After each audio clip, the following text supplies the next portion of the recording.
Merci beaucoup. On continue avec l'actualité du cinéma et 2 ans après la comédie Papa ou Maman, vous vous souvenez peut-être, et 3 millions d'entrées quand même à l'époque, ils se sont dit tiens on fait un deuxième volet. Et c'est parfois un piège, vous allez voir.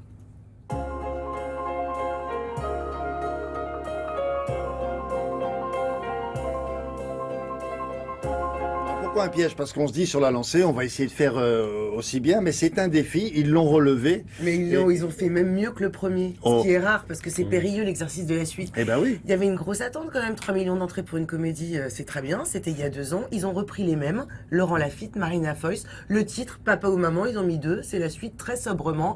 Ils ont repris les mêmes scénaristes, les excellents Alexandre de la Patelière et Mathieu Delaporte, ceux qui avaient écrit le génial Prénom, le même producteur, Dimitri Rassam, et encore une fois une bonne idée. Dans le premier, ce couple-là se faisait la guerre, une guerre inouïe pour ne pas obtenir la garde des enfants. Cette fois-ci, ils ont réussi leur divorce. Ils sont divorcés, ça se passe bien. Ça se passe tellement bien qu'ils ont même 2 maisons. Ils vivent face à face. Les enfants n'ont que la rue à traverser pour la garde alternée. C'est suspect, ça se passe trop bien. Qu'est-ce qui se passe? Ils vont refaire leur vie. Ils vont avoir un nouveau conjoint. Allez, on va se présenter les nouveaux conjoints. Et là, c'est la nouvelle Attention, guerre. ça, c'est pas le conjoint. Nicole Garcia, non, c'est la maman de Marina Foïs parce qu'elle va se marier. On a les nouveaux conjoints, c'est qui? C'est Sarah Giraudot et c'est Jonathan Cohen.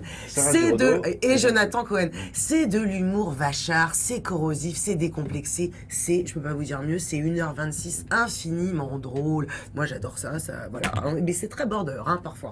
Nous avons rencontré Laurent Lafitte. Bonjour Laurent. Bonjour.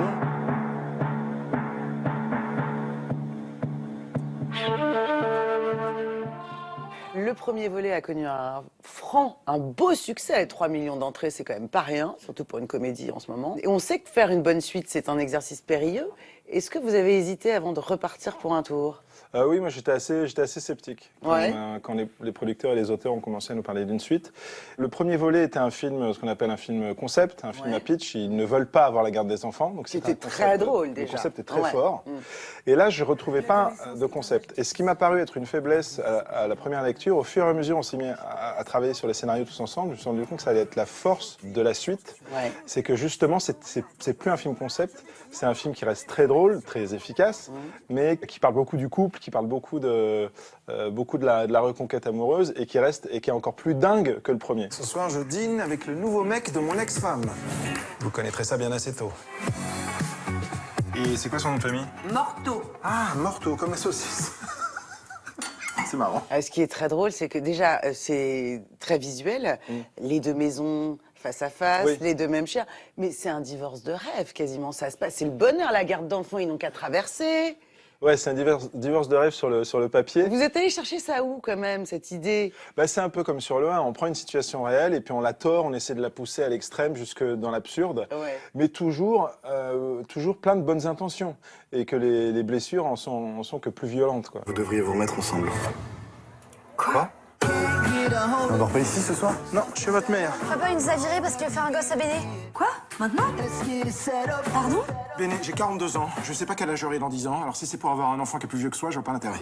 Marina, elle ne tarit pas d'éloges à votre sujet. Elle dit, il est super beau, il est drôlissime. Elle dit même, il a un talent inouï. Elle dit, j'espère qu'il viendra à mon enterrement.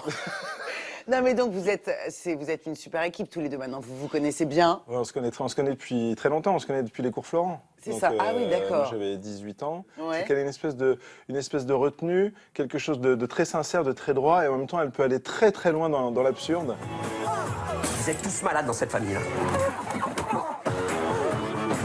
Maman, elle a trébuché. Là où vous êtes très fort avec les scénaristes, c'est qu'une fois encore, vous avez fait une fin ouverte, c'est-à-dire que sans effet d'annonce. Tout laisse présager à une suite. Alors, non, je sais pas. Pourquoi pas? Non, mais attendez, on vous l'a déjà posée celle-là quand même. C'est pas nous qu'on décide, madame. Ça pourrait être quoi? Papa ou maman change de sexe ou un truc comme ça? Marina a voulu que ce soit papa dans maman. Ah oui, mais ça a été censuré, mais il faut qu'on y réfléchisse. Merci beaucoup, Laurent. Bravo. Merci. Avec plaisir. Ah bah évidemment que si ça fait au moins 3 millions, il y aura une suite. Ils ont laissé une fin ouverte, ils sont très malins. Ça c'est très drôle, ça sort mercredi dans 10 jours. J'attire très rapidement votre attention pour un film noir, une histoire vraie qui sort ce mercredi. Ça s'appelle Le Gang des Antillais. On a eu le Gang des Lyonnais, et ben dans les années 70, c'était le Gang des Antillais. L'histoire vraie de Loïc Léry, un Antillais qui est venu en France dans les années 70 et qui, suite aux préjugés, au racisme, aux désillusions, s'est mis à perpétrer des actes de délinquance avec une bande qui est devenue célèbre. C'est l'histoire de cette bande-là, voilà, qui sort ce mercredi, le Gang des Antillais. Béroard. Exactement, il y a des gens que vous connaissez. Et puis il y a aussi Mathieu Kassovitz. Ça vous dit quelque chose? Oui, c'est pas ce que j'écoute. Compagnie créole. Voilà, exactement. J'écoute pas ça en Eh boucle, oui, mais oui. eh ben oui. Il y a aussi Mathieu Kassovitz, il y a aussi Lucien Jean-Baptiste et Roman Boringer. Très bien, merci beaucoup.